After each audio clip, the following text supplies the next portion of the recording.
এটা আমার বাগানে জ্যালাপিনো মরিচ এই প্রথম করেছি। মাশাআল্লাহ, ফলন অনেক ভালো হয়েছে। শেয়ার না করি কি উপায় আছে বলেন? মাশাআল্লাহ, অনেক ভালো ফলন হয়েছে। প্রত্যেকটা মরিচ গাছে এরকম ফলন হয়েছে। দেখতেও কিন্তু অনেক ভালো লাগছে, কারণ হলো যে একদম সবুজ কালার, কচকচা টসটসা কালার। এমন মনে হচ্ছে যেন তৈলাক্ত একদম ফ্রেশ। মাশাআল্লাহ, সব সাইডে কিন্তু এরকম হয়ে আছে। জ্যালাপিনো মরিচ ছোট ভাইদের কাছে দেখেছিলাম, ওদেরটা একটু গাঢ় সবুজ, যেটা কালো টাইপের ওইটা, আর আমার কাছে হলো সবুজটা। ওদের কাছে দেখে খুবই ভালো লাগলো যে বীজ সংগ্রহ করা যাবে, কিন্তু আমার কাছেও যে এটা এত সুন্দর একটা আছে ওটা আবার জানা ছিল না। যাই হোক, আহ এক্সচেঞ্জ করে ওদের কাছ থেকে বীজ নেওয়া যাবে, আর ওরা যে সুন্দর কাজ করতেছে ওরা এমনিতেই বীজ দেবে, নিতে পারবো ইনশাল্লাহ ওদের কাছে যেহেতু আছে। আর আমার এই জ্যালাপিনোর বীজও আমি ছড়িয়ে দেব। তবে মজার ব্যাপার হলো, আমি এই গাছটা কিনি নাই। আমার ছোট ভাই আরিফ, ও আমাকে গাছটা গিফট দিয়েছিল। হ্যাঁ, এই যে আমি স্টিকারটা তুলি, এটা আজ পর্যন্ত তোলা হয়নি। এই যে গিফট, বিশেষ জাতের মরিচ লিখে দিয়েছিল। চেষ্টা করেছিলাম যাতে গাছটা ভালো থাকে, ভালো ফলন দেয়।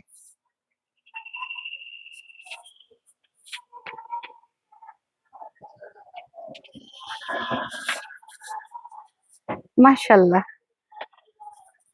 আর আহ, অনেকে হয়তো বলে যে যত্ন কিভাবে করেছি, জিজ্ঞাসা করে আমাকে। আসলে যত্ন বলতে এরকম স্পেশাল কিছু নাই।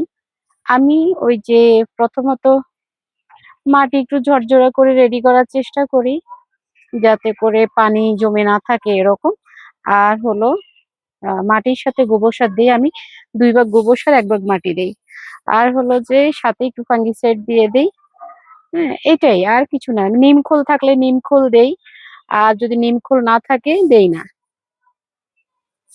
এর পরবর্তীতে যখন আবার একটু বড় হয়, তখন দেখা যায় একটু পাতাতেই প্রতি সপ্তাহে একবার অন্তত পক্ষে বার্টিমেক্স আর হলো যে ইমিটাফ, এগুলো স্প্রে করি, দুইটা একসাথে মিক্স করে স্প্রে করি। ভালো লাগে যখন, তখন স্প্রে করি।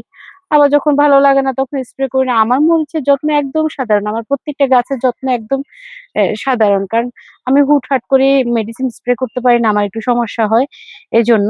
তো যখন একটু ভালো লাগে এসে গাছের গ্রোথ বুঝে বা অতিরিক্ত প্রয়োজনীয়তা বুঝে করি। আর দেখছি হয়তো লাগতেছে না, বাস আর করছি না, এরকম আর কি। তো যাই হোক, এটাই পরিচর্যা।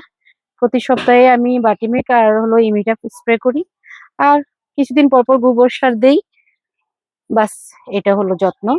প্রতিনিয়ত পানি পাই কিনা, পানি অভাব যাতে না পড়ে সেটা খেয়াল করি। এটা হলো যত্ন।